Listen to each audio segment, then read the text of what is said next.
આજે હું તમને એવી ઘટના જણાવવાનો છું જે સાંભળ્યા પછી કદાચ તમે રાત્રે એકલા બહાર નીકળવાનું પણ બંધ કરી દો.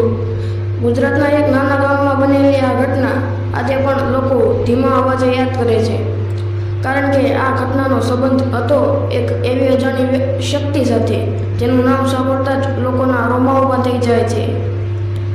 ચુડેલ માતા. ગામમાં શરૂ થયેલ અજાણી ઘટનાઓ. આ ઘટનાઓ લગભગ 25 વર્ષ જૂની કહેવાય છે. ગામ ખૂબ નાનું હતું, ચારે બાજુ ખેતરો અને ગામની બહાર એક જૂનું સ્મશાન. ગામના વૃદ્ધો કહેતા કે રાત્રે એ તરફ ક્યારેય ન જવું, કારણ કે ત્યાં અજાણી શક્તિઓનું નિવાસ છે. શરૂઆતમાં કોઈ માનતું નહોતું, પણ એક દિવસ એવી ઘટના બની કે આખું ગામ ડરી ગયું. ઉડતા ચકલા અચાનક પડવા લાગ્યા. એક સાંજનો સમય હતો, આકાશમાં હજારો ચકલા ઉડી રહ્યા હતા. ગામના લોકો રોજની જેમ પોતાના કામમાં વ્યસ્ત હતા. અચાનક આકાશમાંથી એક ભયાનક ચીસ સંભળાઈ અને પછી એક ચકલા જમીન પર પડવા લાગ્યા. બાળકો રડવા લાગ્યા, મહિલાઓ ઘરમાં દોડી ગઈ અને પુરુષો આકાશ તરફ જોતા જ રહી ગયા. કોઈ સમજી શકતું ન હતું કે આ શું થઈ રહ્યું છે. વૃદ્ધ તાંત્રિકની ભયાનક વાત. ગામમાં એક વૃદ્ધ તાંત્રિક રહેતો હતો જે મેલડી માતાની સાધના કરતો હતો. જ્યારે લોકો તેની પાસે પહોંચ્યા ત્યારે તેણે આંખો બંધ કરી અને ધીમા અવાજમાં કહ્યું કે આ સામાન્ય ઘટના નથી.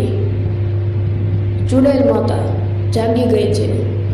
આ સાંભળતા જ ગામમાં સન્નાટો છવાઈ ગયો.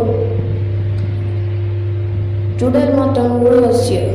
વૃદ્ધ તાંત્રિક કહેતો કે વર્ષો પહેલા ગામમાં એક સ્ત્રી રાત્રે અન્યાય થતો હતો. તેની આત્મા આજે પણ શાંતિ મેળવી શકી નથી.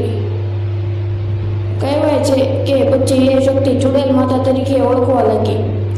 રાત્રે લોકો કહેતા કે સફેદ કપડામાં એક સ્ત્રી સ્મશાન પાસે દેખાય છે અને તેની આંખોમાં આગ જેવી લાલ ચમક હોય છે.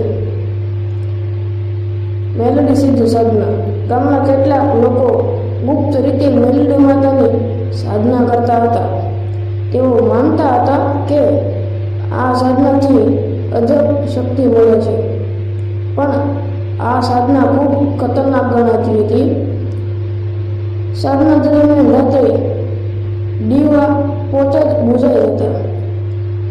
અજાણી શીશો સંભળાતી અને ક્યારેક તો કોઈ અદૃશ્ય શક્તિ જોવા મળતી. યુવાનની ભયાનક ઘટના. એક ગામમાં રમેશ નામનો યુવક હતો. તેને શક્તિ મેળવવાનો ભારે શોખ હતો. એક દિવસ તેણે નક્કી કર્યું કે તે એકલો જ સ્મશાન પાસે જઈ સાધના કરશે. મધરાતનો સમય હતો. ચારે બાજુ કાળો અંધકાર અને માત્ર દીવાનો ધીમા પ્રકાશમાં રમેશ મંત્ર બોલી રહ્યો હતો. પાછળથી અવાજ આવ્યો. અચાનક તેને પાછળથી પગલાંનો અવાજ આવવા લાગ્યો. ટપ ટપ ટપ. તે રમેશ ડરી ગયો, પણ તેણે પાછળ ન જોયું. અવાજ ધીમે ધીમે નજીક આવતો ગયો અને પછી કોઈએ તેના ખભા પર હાથ મૂક્યો. સફેદ કપડાવાળી સ્ત્રી. રમેશે ધીમે ધીમે પાછળ જોયું અને ત્યાં સફેદ કપડામાં એક ભયાનક સ્ત્રી ઊભી હતી. તેના લાંબા વાળ જમીન સુધી લટકતા હતા. આંખો લાલ હતી અને ચહેરા પર ભયાનક સ્મિત હતું. રમેશ જોરથી શીશ પાડી બેહોશ થઈ ગયો. બીજા દિવસે ગામમાં ફેલાયેલો ડર. બીજા દિવસે સવારે લોકો રમેશને સ્મશાન પાસે બેહોશ હાલતમાં મળ્યા. તેની આંખોમાં ભારે ડર હતો અને તે માત્ર એક જ વાત બોલતો હતો: મેં ચુડેલ માતાને જોઈ. આ ઘટના પછી આખું ગામ ડરી ગયું. રાત્રે દેખાતી અજાણી છાયા. લોકો કહે છે કે આજે પણ અમાસની રાત્રે શમશાન પાસે સફેદ છાયા દેખાય છે. કેટલાક લોકો કહે છે કે રાત્રે ચીસો સંભળાય છે, તો કેટલાક કહે છે કે ત્યાંથી પસાર થનાર લોકો બીમાર પડી જાય છે. સત્ય કે અંધશ્રદ્ધા? આજે પણ કોઈ નથી જાણતું કે આ બધું સત્ય છે કે માત્ર અંધશ્રદ્ધા. પણ ગામના લોકો આજે પણ રાત્રે એ જગ્યાએ જવાથી ડરે છે. અને જ્યારે પણ આકાશમાં ચકલા અચાનક ઉડવા લાગે ત્યારે લોકો ધીમા અવાજે એક જ નામ લે છે, ચુડેલ માતા. તો મિત્રો, શું તમને લાગે છે કે ખરેખર કોઈ અજાણી શક્તિ અસ્તિત્વમાં છે, કે પછી આ બધું માત્ર લોકોનો ભ્રમ છે? તમારો જવાબ કોમેન્ટમાં જરૂર લખજો. અને આવી જ રહસ્યમય અને ડરાવની ગુજરાતી સ્ટોરી માટે અમારી ચેનલને સબસ્ક્રાઈબ કરવાનું ભૂલતા નહીં. જય માતાજી મિત્રો, જય મેલડીમાં.